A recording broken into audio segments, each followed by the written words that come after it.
காக்கை காகா கூகை கூகை காகா காகை கோகுக்கு காக்கைக்கு கொக்குக்க கைக்கைக்கு காக்கைக்கு கைக்கை காகா.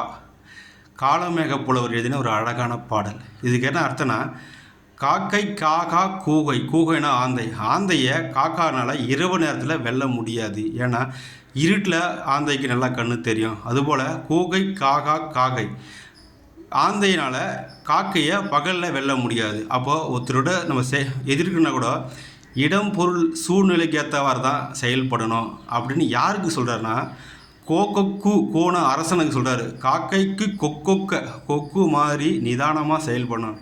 திருவள்ளுவர் சொல்லியிருப்பார், கொக்கொக்க கூம்பம் பருவத்து மற்றதன் கொத்தொக்க சீற்றமிடத்து.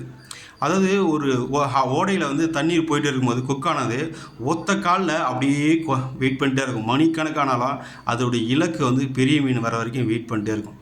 அப்போது குட்டி குட்டி மீனாக போது அதை நீ பசி பாரு கொத்தி சாப்பிட்லாமே, உன் பசி ஆறுமே அது வரைக்கும் அப்படின்னு நீ சொன்னால் அது கொக்கு சொல்லும், நான் குட்டி குட்டி மீனை நான் கொத்தும் பொழுது அந்த சமயத்தில் பெரிய மீன் வந்தால் என்ன நான் மிஸ் பண்ணிவிடுவேன். என் இலக்கு இந்த குட்டி மீன் கிடையாது, பெரிய மீன். அது வர வரைக்கும் காத்திருந்து அதை கொத்தி சாப்பிடுவேன் அப்படின்னு சொல்லுமா. அதுபோல் அரசனாக நான் எப்படி இருக்குன்னா, நிதானமாக பொறுமையாக கைக்கு காக்கைக்கு கைக்கை காகா. ஐநா அரசனுக்கு ஆகாது, பொறுமையை எடுக்கிறது வந்து அரசனுக்கு ஆகாது. சிந்தித்து நிதானமாக செயல்படணும் அப்படின்னு இது எல்லாருக்குமே பொருத்தமான ஒரு விஷயந்தான். நன்றி.